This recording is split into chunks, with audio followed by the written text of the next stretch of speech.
You're watching World Championship Wreckage. Professional wrestling history the way the fans remember.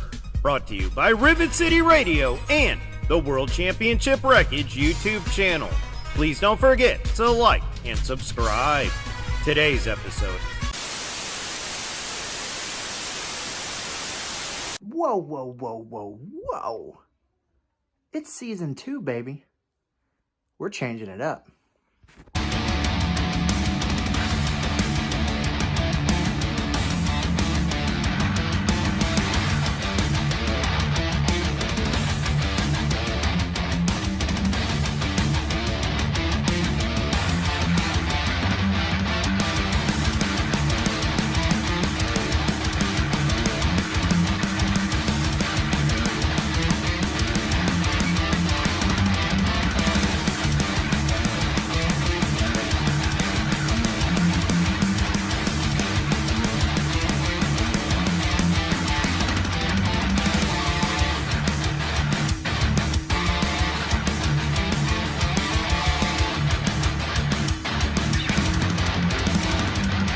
Welcome, everybody, to another episode of Wreckage here on World Championship Wreckage's YouTube channel.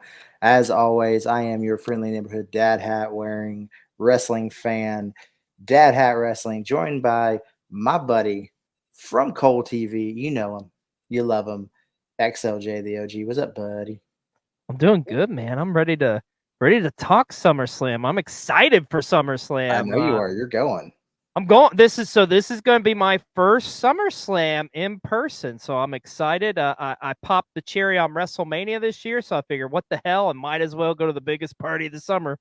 So yeah. I'm pumped for SummerSlam. I really am. I'm not gonna lie, I'm a little bittersweet because I was supposed to go and things just didn't work out that way. And when I was like, man, I'm gonna get two of the big four in 1 year, and nope, that didn't happen. But I'm not gonna lie, I'm starting to think about maybe Vegas. Not gonna lie, I'm starting to think about Vegas. I'll be there. I tell you this. Also, you are more than welcome to come in my hometown, Indianapolis, for the Royal Rumble next year, buddy. Like we'll give you some of that Hoosier hospitality. We'll take you all around, buddy. So we got to get as many people here to Indianapolis for the Rumble, man. I'm pumped and stoked for that. I'm jealous you guys are getting up. Like, once again, I say this as blatant as I can get.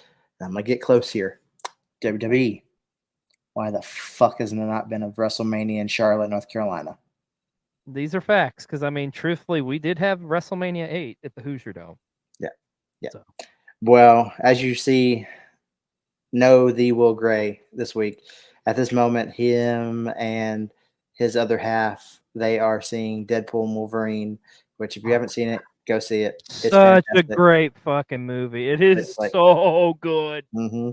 And all I'm going to say is there's 203 bones in the human body, 204 in mine when I watch Botch Spots and Chair Shots. I love it. So anyway, this week we're taking a little sidetrack. We're going to take a little sidetrack. The next episode was going to be Will's choice, and it was going to be the night Mick Foley won his first world title, and just like the whole Tony Schiavone, that puts butts in seats, but that got put on hold. Will's gonna lead that one. We'll get that one out to you here shortly. But since it is the week of SummerSlam, and at the time of this recording, we got this is Tuesday, so Wednesday, Thursday, Friday, Saturday, so it's four days. You got 4 days till SummerSlam. And maybe we'll talk a little predictions here at the end and everything, but for the current card. But we're talking about our favorites, our highs, our lows, stuff that we love seeing in the history of SummerSlam. Because SummerSlam, as they say, it's the biggest party of the summer. Although I've said forever that I contradict that, because to me, August is the fall. Oh, that's true too. So you think WWE needs to start holding it earlier? We're getting WrestleMania pushed back, maybe SummerSlam earlier? I mean, I get why. I mean, it's time frame. But how about when everyone's like, it's the biggest party of the summer? I'm like, August is when kids go back to school. That means it's the fall. Well, to their credit, though, this year it is on the 3rd. So, I mean, it is at the beginning of August. So we'll give them that. Yeah. So I'm going to start with this question for you. what is your favorite SummerSlam? I know there's been a lot. Like, if you had to pick one, like, go, Okay. this is the one I'm going to pick to watch. I know mine. Whew, there's a lot. I know what yours is going to be, and it's in my top 5, so I'm not going to pick that one. At least I'm pretty sure I know what yours is. For me, it's okay. It's a toss-up between 2. And on paper, when I say these, people are probably going to be like, maybe scratch your head, but you got to be an old head like us to truly kind of understand. As a kid, now I will say this, like the main event stuff wasn't great on this one, but the rest of the matches was great. I was enamored with 91. I love SummerSlam 91. Like of course, that's one thing, and I know we're going to talk about it here. Like the first thing I think of SummerSlam, I think of Bret Hart. If Shawn Michaels is Mr. WrestleMania, Bret Hart is Mr. SummerSlam. Without a doubt.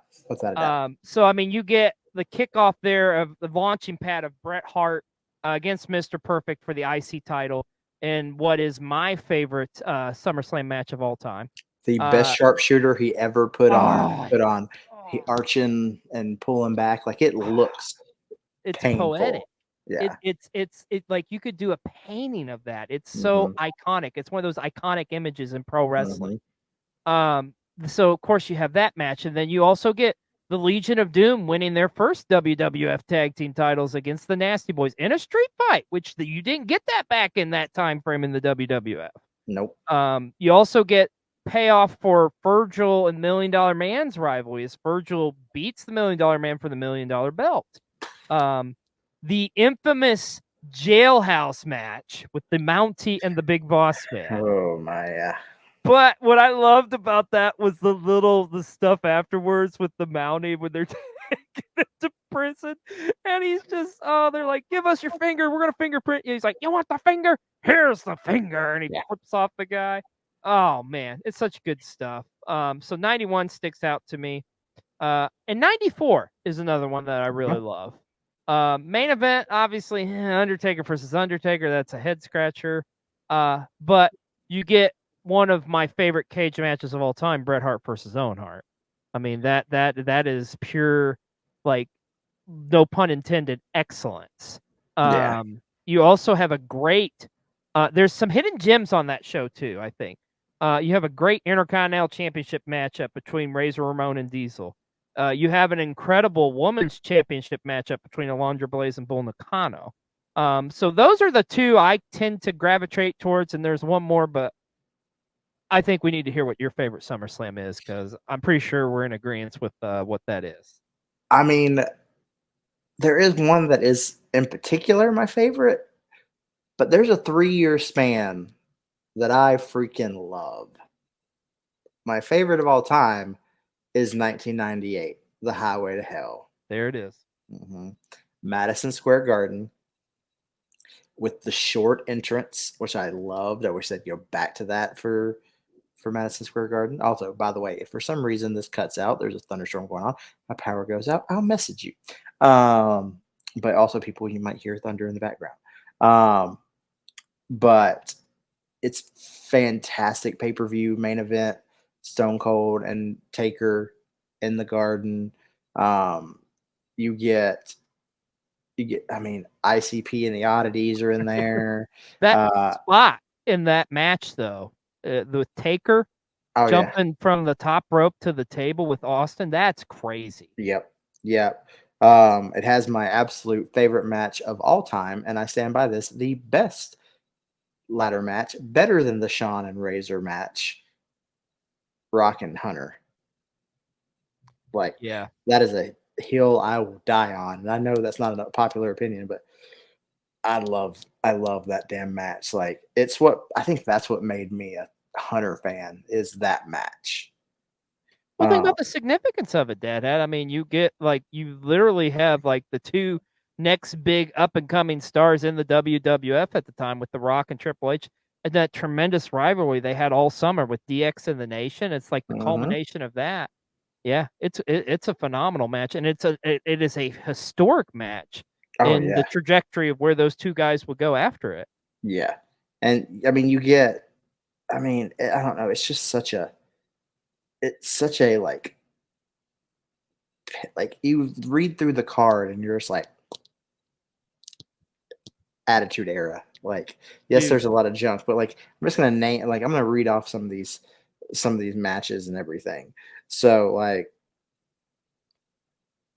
you got, before they were too cool, there was too much, and I'm pretty sure that was the dark match. But I mean, you get them and LOD 2000, but Gangrel, Dustin Runnels when he was Dustin Runnels and leading people in prayer. What a weird time that was. It's so weird he went from that, but beforehand, he was the artist formerly known as Gold Dust and all that. Yeah. The DOA, Bradshaw and Vader, D'Lo Brown and Val Venus, the Oddities, Kai and Ty, X-Pac, Jeff Jarrett, Edge. Oh, and this is the big like tag match, Edge and Sable versus Mark Marrow and Jack Willen. So Sable picking, a relative unknown newcomer who's just been brooding in the stands. First pay-per-view. Yeah, I wonder where they ripped that off from. Brooding in the stands. Ken Shamrock, Owen Hart. And that's the Lions Den match. Yeah, buddy. Like I love, like we talked about the I know we've talked both on and off camera about the like Hart Dungeon match, but this was the damn Lions. This was the closest to UFC they were getting. New Age Outlaws. Like this was a Falls Count Anywhere match, but Outlaws and Mankind, like for tag match. I mean, for the tag titles, because Kane just didn't show up. Triple H and Rock, which was the semi-main event, and then Austin Taker, and of course, then you get, Kane comes out towards the end and everything. But yeah. It's just a good one. But I mean, that 3-year span, 97, 98, 99.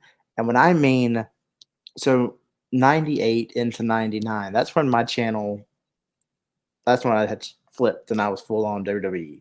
Like I was still keeping up with WCW, but that was key. All right, I'm watching this more. But I was so invested with Jesse Ventura coming back in 1999. And maybe because I was a Hunter fan and it being Hunter, I was like, it's gotta be his time. Were you ticked at the finish? Yeah.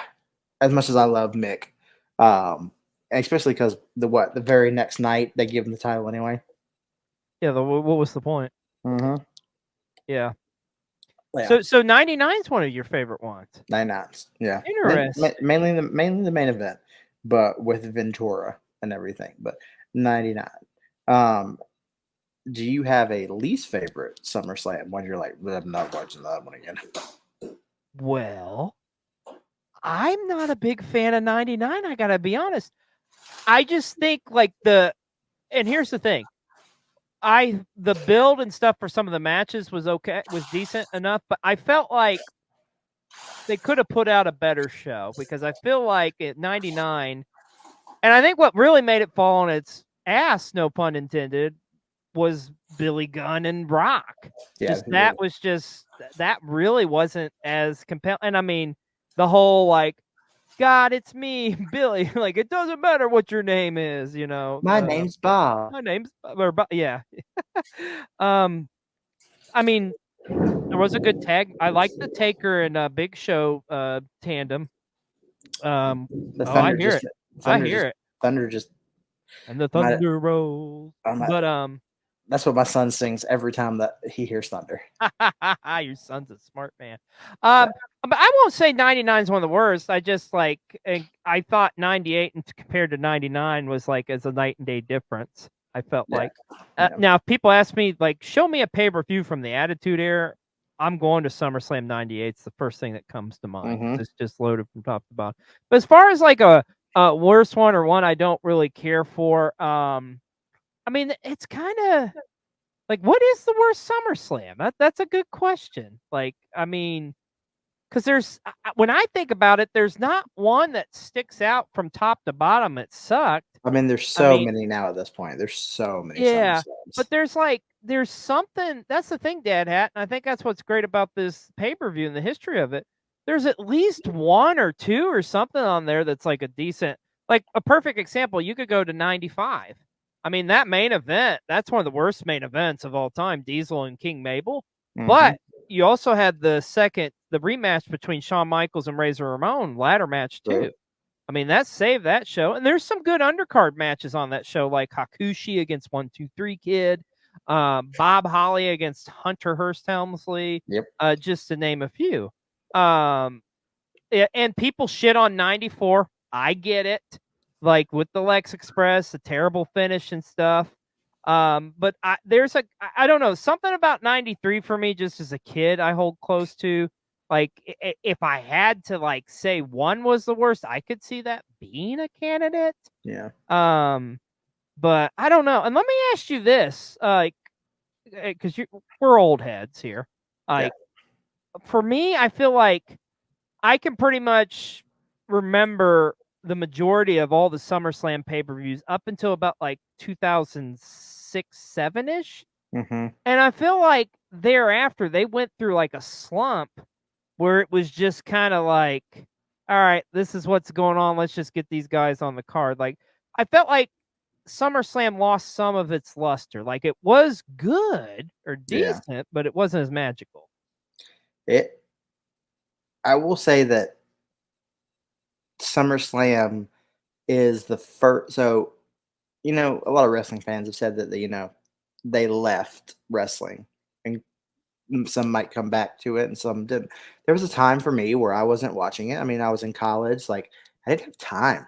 I didn't have any friends at the time that were wrestling fans that we were getting together watching it and stuff like that. So, I mean, I kind of just, when I was in college, just kind of fell by the wayside. I didn't want. I mean, I've of course seen everything now, but when I finally kind of got back into it and everything, the first pay-per-view I remember seeing and I was invested was I don't remember the year, but it's the one where it was John Cena versus Daniel Bryan, and Triple H was the guest referee, and he wins the title. And because Daniel Bryan's what got me back into wrestling, saw a T-shirt and a Hot Topic. I wasn't even working at Hot Topic at the time, and it just said "Fear the Beard," and I was like, "What is that shirt?" And I saw WWE, and I was like, "Well, who is this?" And so that's how it got me. Kind of Daniel Bryan got me back into wrestling, and so that was like one of the first pay-per-views I saw, and I was like, "Cool, my dude just won the title," and then to see Randy Orton,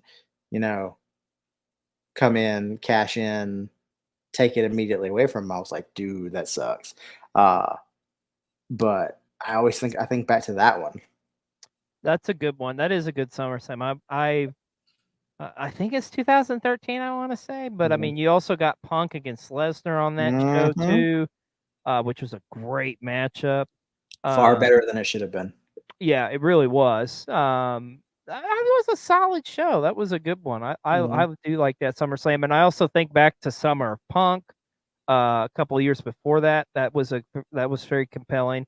Although I do think, and we talked about this on Learning the Ropes when we were doing our Baker's Dozen of SummerSlam matches, that particular year, I truly believe, it was about Summer of Punk, but the rivalry of that summer was Randy Orton and Christian. They had great matches, and it all culminated at that SummerSlam in a no-holds-barred match. So that was pretty awesome.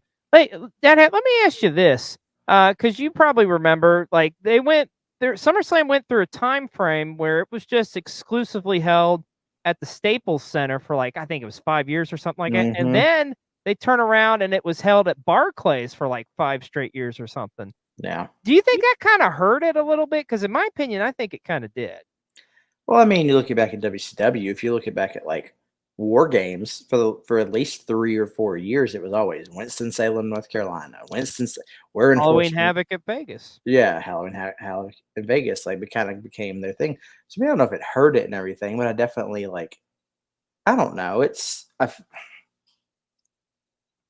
one of those things where like, and I'm not hating on you because it's where you are. This whole like thing where Indianapolis is getting a Rumble, a Mania, and a SummerSlam and everything. That's all great.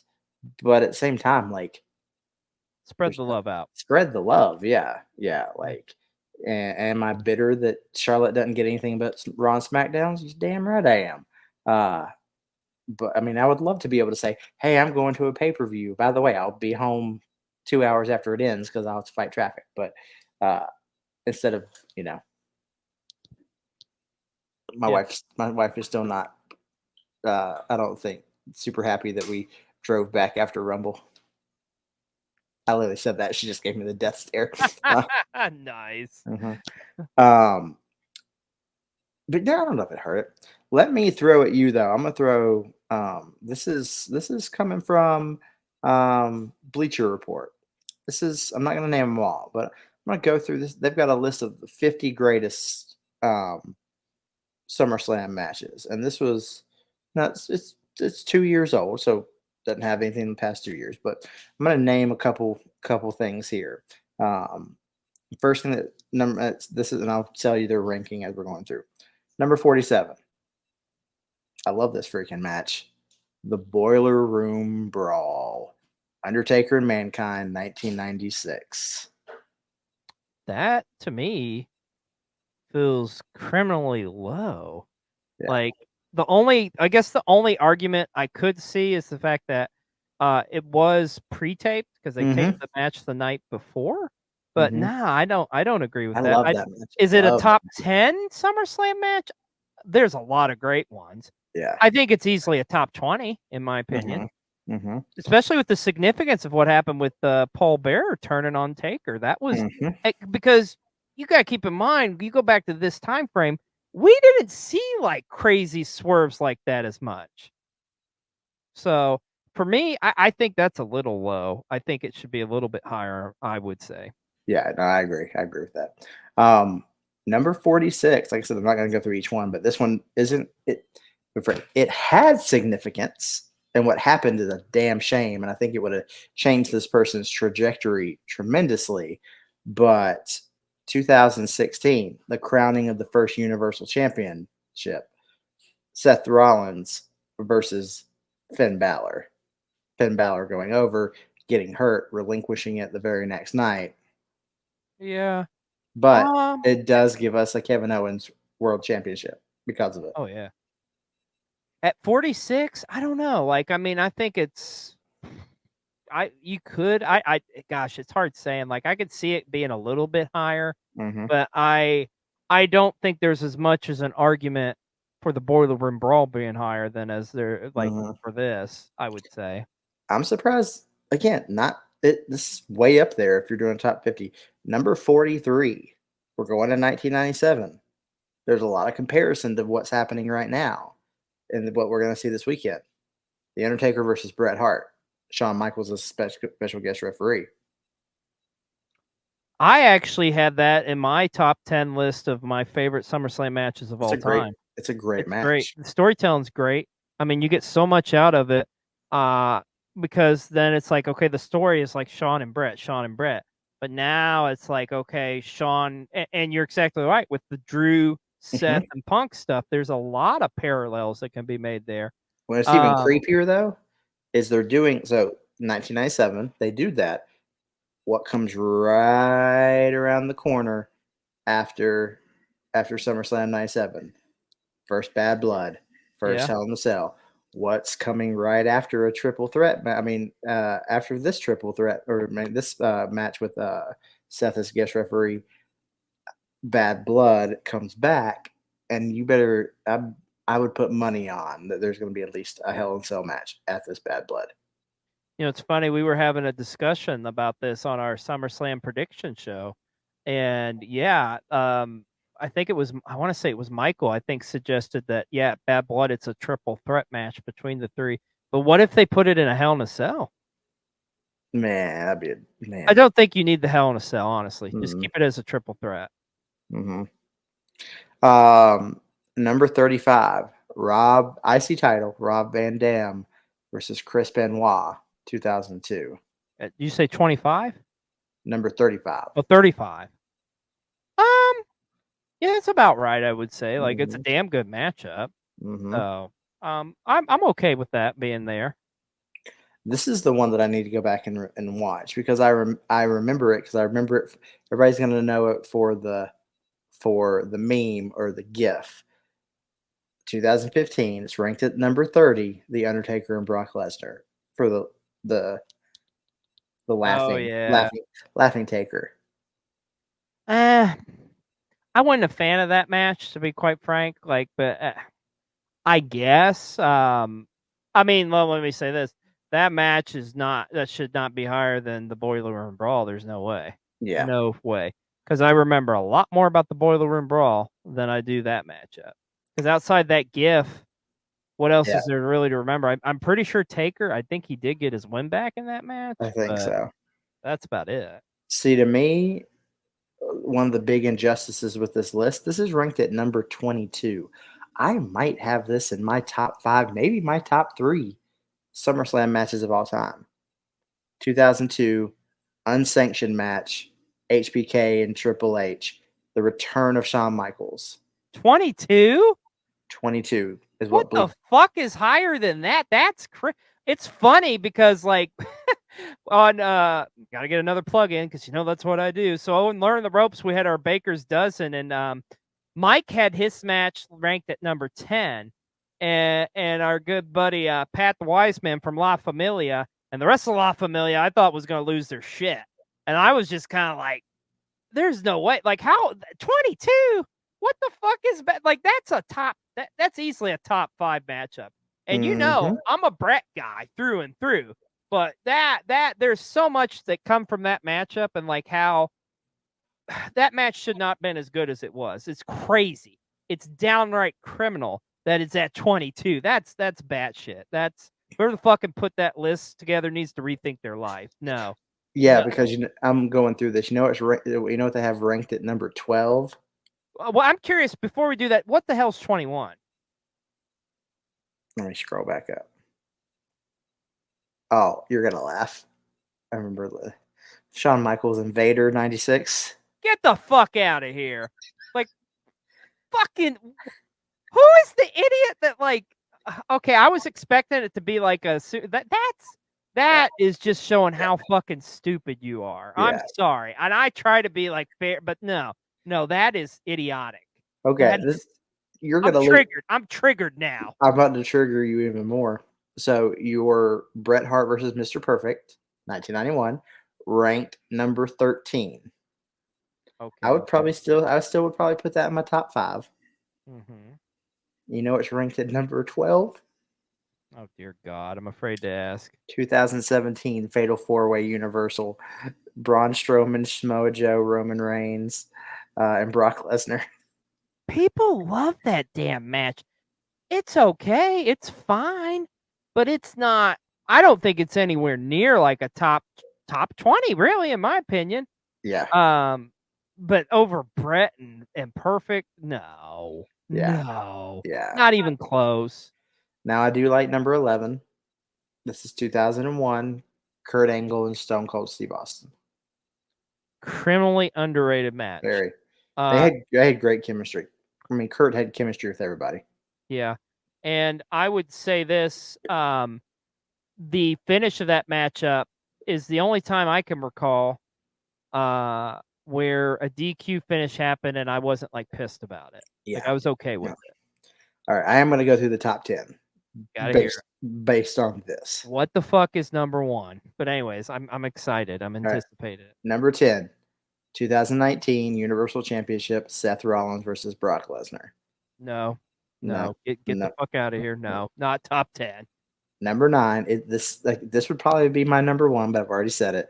Triple H Rock 1998 ladder match. Should be in the top 10 for sure. Mm-hmm. Ooh, I forgot about this match, and now I'm going to go watch when I get done with this. Number 8, 2000.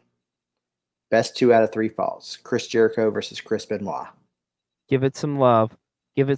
Yeah, I love that that's on the top 10. Mm-hmm. I love that that's on the top 10. That's a hidden gem. That's a fucking hidden gem. I'm gonna go watch that when I get off here. Number 7, 2016. John Cena versus AJ Styles. Solid. It's a good matchup. Great. It's not in my top 10, but I totally No argument that it makes a top 10 list of SummerSlam Mhm. matches. It's good. Number 6. I brought it up before. John Cena versus Daniel Bryan, 2013. Yeah. Yeah. You kick off the yes movement essentially. Daniel Bryan arrives in the main event scene. Mm-hmm. Yeah. No argument. Top 10. Yep. Yeah, totally in agreement. Number 5, the Intercontinental Championship ladder match, Shawn Michaels versus Razor from 95. Yeah, I think that's about right. I will say this, and it's funny because I think it's kind of a hot take, but there's a lot of people that agree with it. It's better than the first one. I knew that's where you were going. I need to rewatch that one because, I mean, I remember everything from the first one. I don't remember the one from SummerSlam, honestly. The biggest difference with it, DadHat, is the pure physicality of it. I mean, it's downright brutal at times with what they're Mhm. doing with the ladder. I mean, hell, Shawn throws a super kick off the top of the ladder. And I mean, it's just like, and here's the Okay, thing. I have seen it. There's not 20 fucking referees holding the damn ladder. I mean, this is like, holy shit, this is scary. Definitely deserves, and I would say even in the top 5, it's number 4. Steel cage match, WWE Championship, Bret Hart versus Owen Hart. Yeah, I rank that as number 2 on my list, but yeah, it's got to be in the top 5. Number 3, this is surprising. 2013, CM Punk versus Brock Lesnar. Love that match. I'm surprised it's Number where it's 3. at. I don't think I would put it at number 3, but interesting. Number 2. I'm surprised by this. 2000. TLC 1, Hardy's, Dudley's, Edge, and Christian. That is very high, but it deserves it. It's not. I think I ranked it on my list. I had it at like 8 or 7, something like that. But it's a great matchup. Yeah, as far as the history of SummerSlam and the history of pro wrestling too, first TLC match. I mean, come on. I have a little bit of a hot take. Okay. I love the TLC matches because I love all 3 teams. I mean, it's blasphemy to hate the Hardy's boys, but I mean, of those 3, they are the third of those rankings. Sorry, fellow North Carolinians, but if I'm gonna pick just to go back and rewatch, I'm not picking the SummerSlam one. I'm picking the Mania one. I'm picking WrestleMania 17. But honestly, you know what I like even more than that? 16? I like just the damn tables match from Rumble 2000. Oh, that's a good one. Well, you can Dudley, also say the ladder match with the Hardys and Edge and Christian from No Mercy in yeah, '99, I think it was. Yeah. for Terry and the money. Mhm. Yeah. Well, number 1. I'm not surprised this is number 1. We haven't even brought it up. I think I know. Haven't even brought it up. From Wembley Stadium, Bret Hart versus Davey Boy Smith, the British Bulldog, for the Intercontinental Championship. Think about that. The main event. First time ever. The IC title. Mm-hmm. And if you think about the significance of that matchup, like this, okay, if Brett arrives as far as the IC champion to be like a top single star, we can fast forward a year later. This match, in my opinion, is what sets the trajectory for Bret Hart to become the world champion. Yep. Because if this you is what moves him from mid card to top tier. You talk about the classic going over and getting over. That's exactly what happened in this matchup. And if you look at the behind the scenes of this, the fact of the matter is, God rest his soul, Davey Boy Smith, but he was drugged out of his mind going into this matchup. So Bret Hart literally had to be the ring general way before Gunther, and pretty much take control of this matchup and put this matchup together. And it's ranked number 1 on this list. I mean, it's poetic. It is pure artistry. This matchup. I mean, as far as the technicality of it, just the storytelling, the in-ring psychology of it. Like this, and that's the great thing about SummerSlam too, which I don't think we've really touched on too much. But the other thing I think of with SummerSlam is arguably some of the greatest intercontinental title matches of all time. Without a doubt. It's like it's, to me, like, I feel like SummerSlam usually tends to focus on the IC title. Yeah. So, not again, we're old heads, as you have pointed out and everything. This year will be the 36th SummerSlam. When do you think that it turned, like, they really lean heavy on, like I said, they talk about it being the biggest party of the summer. When do you think that it changed to being the number 2 pay-per-view of the year? Huh. Well, I'm gonna be honest with you, Dad Hat. I love the Rumble and stuff, but I've always felt like SummerSlam has always been the number 2 show of the year. Really? And here's why I say that is the timing of it.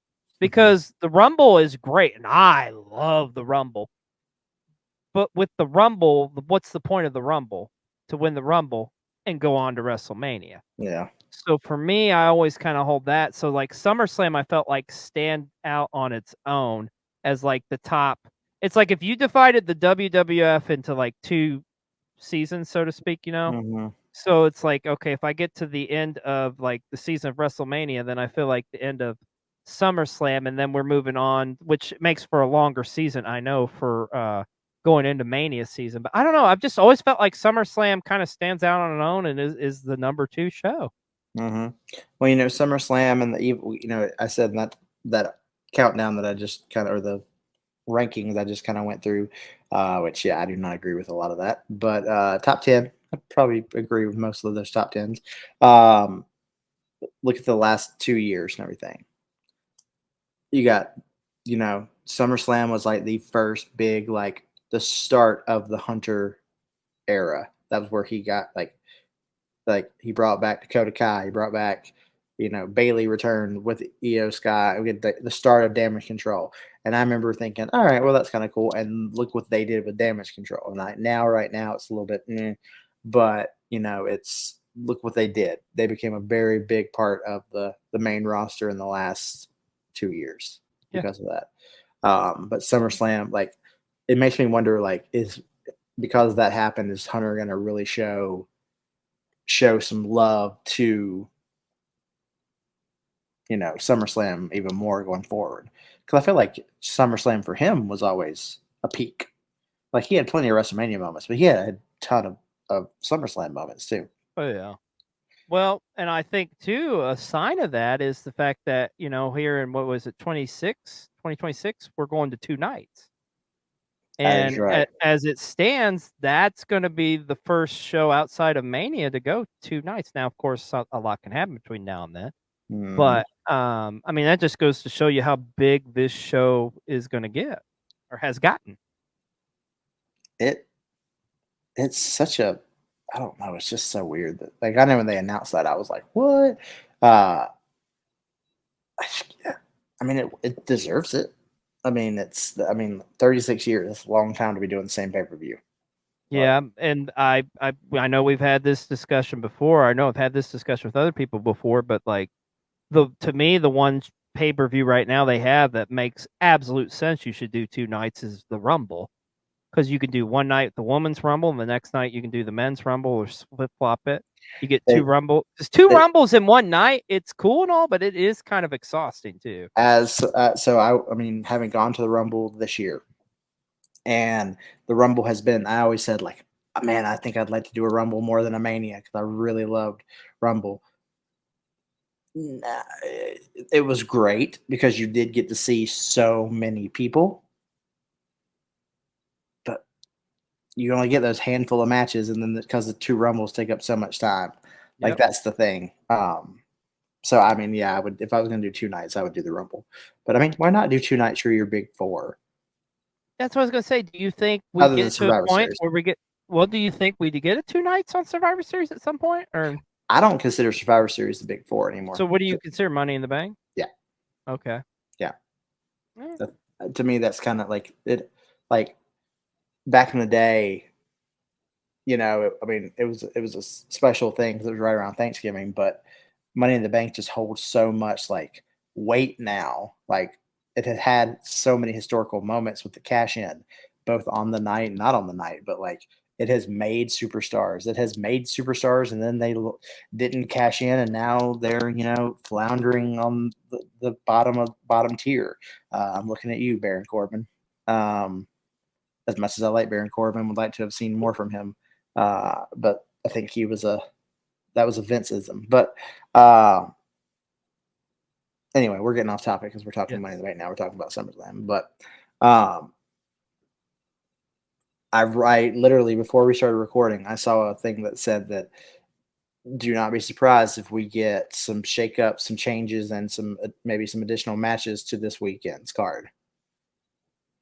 So I don't know what that means.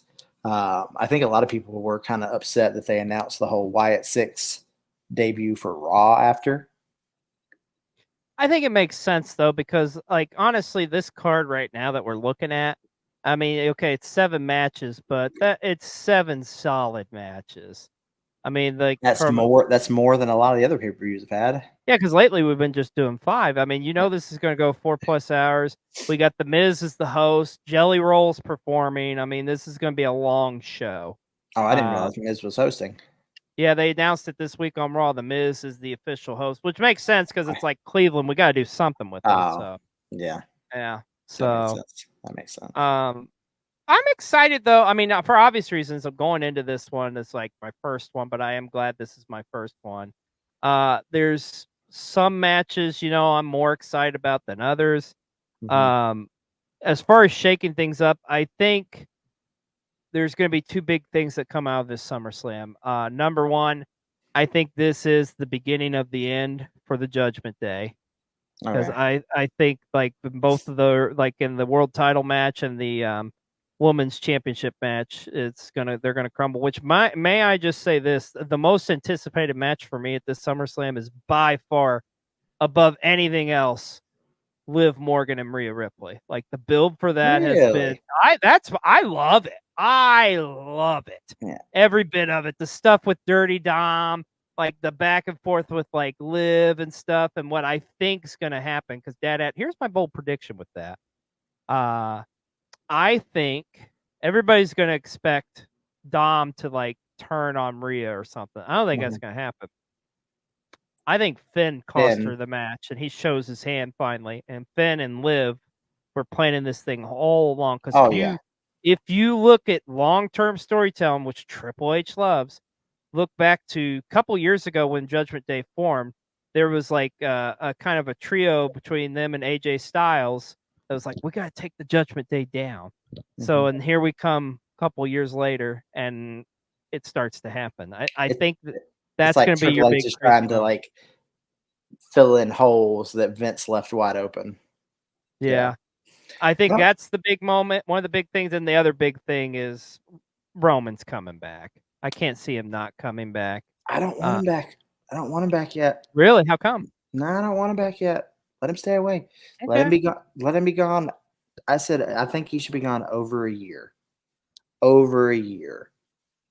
Okay. Like if you bring him back right now and just squash this, people are already calling it the Wish version of the Bloodline. What does that do for Jacob Fatu, Tama Tonga, Tonga Loa, Solo? Like, what does that do? Let them get to the point where, I'm not saying give the world title to Solo. I'm not saying that. But let them get a little bit more credibility. Put the tag titles on them. I still think it should be I think still it should be the Guerrillas of Destiny. But like let Jacob get the IC title or the US title, something, the NXT world title, something. I mean, but let them prosper for a little bit before Roman comes back. Because like you bring Roman back and you squash him right there, it's just done. It's done. Well, let me throw this at you. So Solo, I mean, I don't see Solo win the WWE title at SummerSlam. Mm-hmm. So if Solo doesn't win at SummerSlam and Roman doesn't come back, where do we go from here? Do we keep doing Cody against this new bloodline? I feel like that's going to get run down to the ground. I think Here's the thing. The other aspect of this dad hat of why I think he comes back is because I truly believe the Bloodline Civil War, if there's any match where that has to happen, it's War Games. Yeah. So I think that's why he comes back, and this leads to that. But here's my bold prediction on this, okay? So I don't know how it ends. It's a bullshit schmosh, whatever. Cody retains, and they're beating him down, or they're in the ring or something, and then Roman's music hits, and that damn Brown Stadium is going to go ballistic. See, I don't think you get Roman's music. Really? I think it's going to be all of a sudden Solo is going to hit the spike. 1, 2, ladies and gentlemen, my name is Paul Heyman. Solo hears it and he stands up. That would be pretty epic. Mm-hmm. I like that.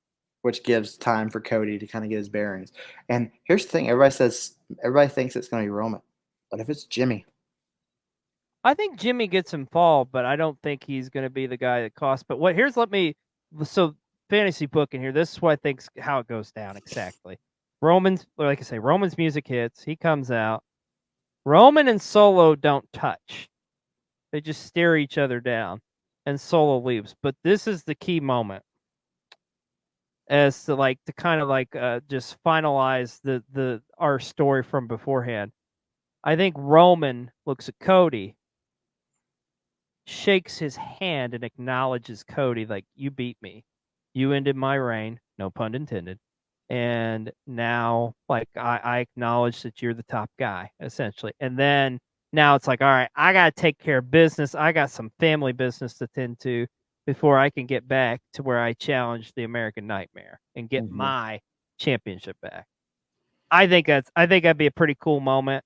But I do like your idea of the Paul Heyman thing. That would be pretty dope.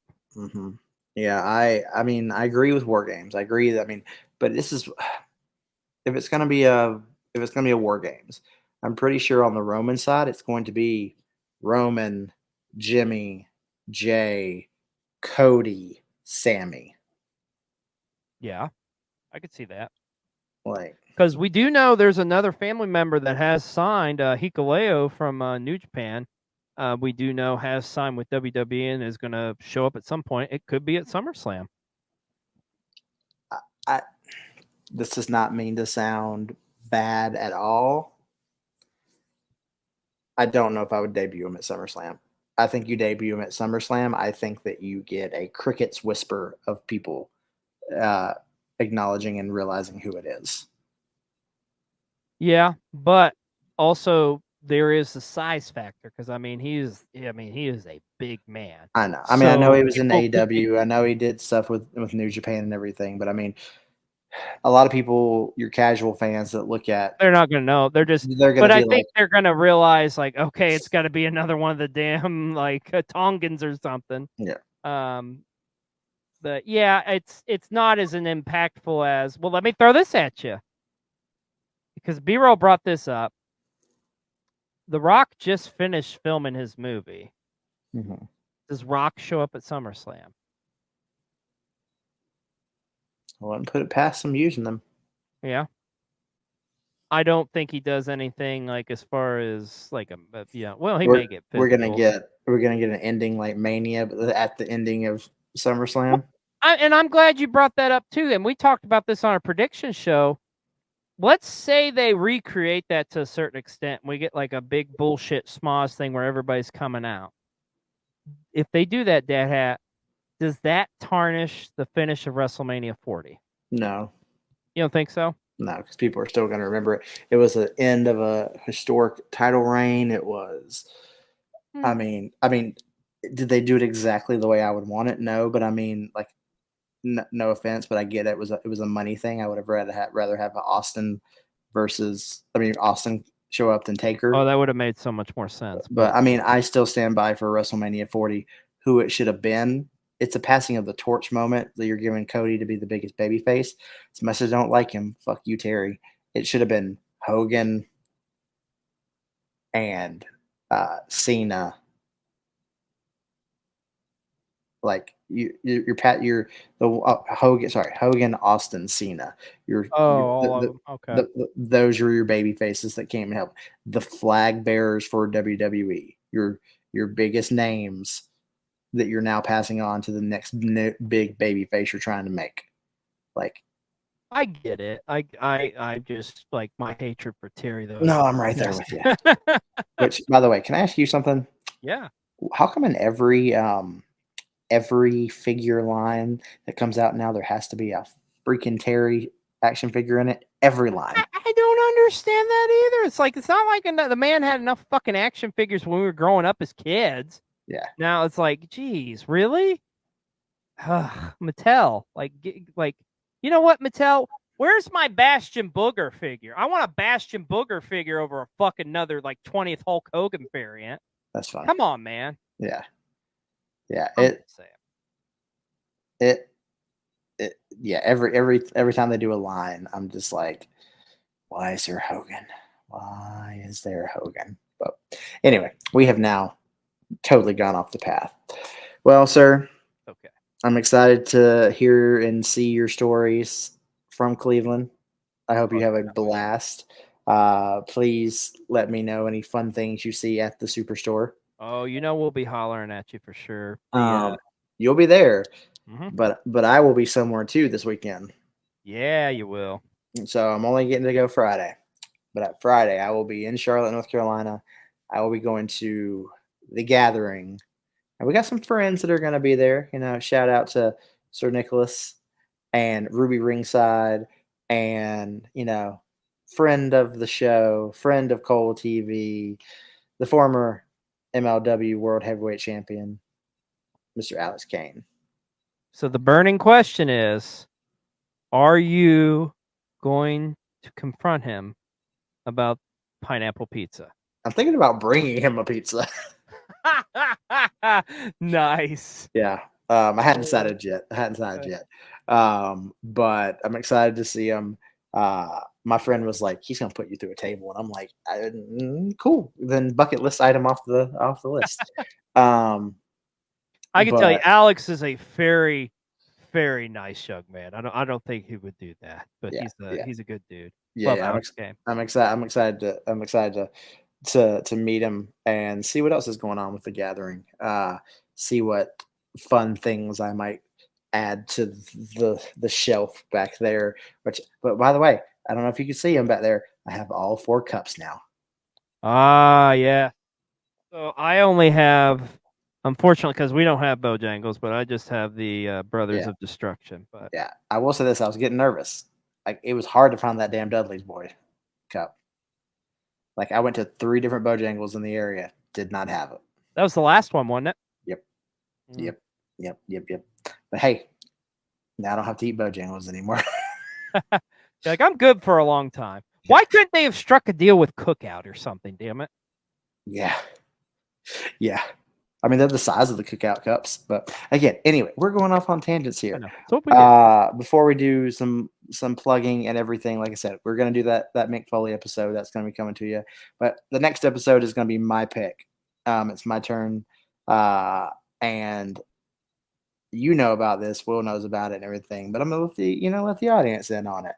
We're going to be talking soon. And there's going to be a special guest that's going to join us. But we're going to be talking some JEFF, JARR, ETT. Ain't he great? Jeff Jarrett. Slap nuts. Yep, from WCW, from WWF to WCW, back to WWF, back to WCW, TNA, AEW, WWE, Global Force. You got plenty. We could do multiple episodes on Jarrett. A long episode. But yeah, and we're gonna have a special guest, someone that I have slowly but surely been turning into a Jeff Jarrett fan. I think I may know, but I'm gonna be shocked if it's who I think it is. Yeah, you'll find out next time when this episode. You won't. I'll tell you won't get off camera, but everybody else will when we do the episode. But anyway, let's do some, as you would say, some plug-a-palooza. There you go. Thank you. Let them know where they can find you, XLJ. Well, you can find me over on Cole TV, and man, oh man, we've got a massive week coming up next week. It's our SummerSlam week, so we're gonna have fallout from all of our adventures in Cleveland. Like, you're gonna see vlogs on SummerSlam itself, of course. We're gonna be at the GCW show on Friday night, which, by the way, they just announced tonight that Matt Hardy is going to wrestle Nick Gage. That's going to be crazy. Yeah. So those are we'll have names I didn't expect to ever see together, but okay. Nope. Yep. And also, Effie's going to be going up against the former Jinder Mahal, Raj Desi. So that's going to be an interesting show. We'll have a vlog on that next week. Also, we'll have a vlog on our experience at the WWE Superstore, as well as we're going to WrestleCon too in Cleveland. So that'll be coming to you all next week over on Cole TV. And this week you can catch our replay of PW60.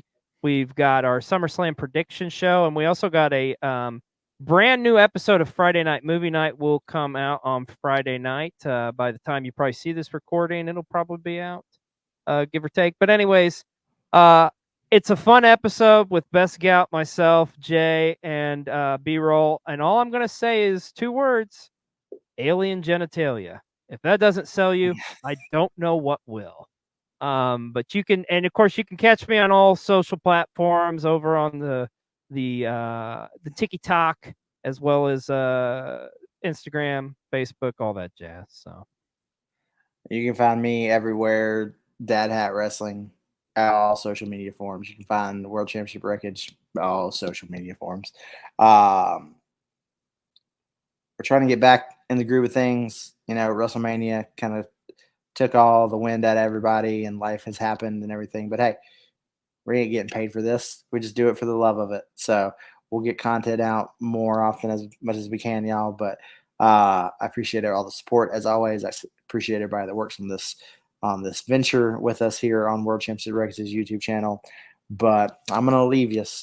Why, if I can find it, like always. You would think after all these episodes I would have learned that. Hey, real quick, if I could just say this also too. If you are in the Cleveland area and you see B-Roll, myself, Jay's going to be with us. Sienna's going to be with us as well. I know Will's going to be out and about too. So plan on meeting up with Will as well. But if you see any of us, like, stop us, talk to us. We love to talk wrestling, man. So yeah. And don't forget to like and subscribe. And you got to hit that like and subscribe button. But yeah, as always, we're going to end with our wise words from the American Dream, Dusty Rhodes. Yeah, baby, I got one more thing to say. Your gas tank is full. Your dipstick is in. Your windows washed. Y'all come back and see me again.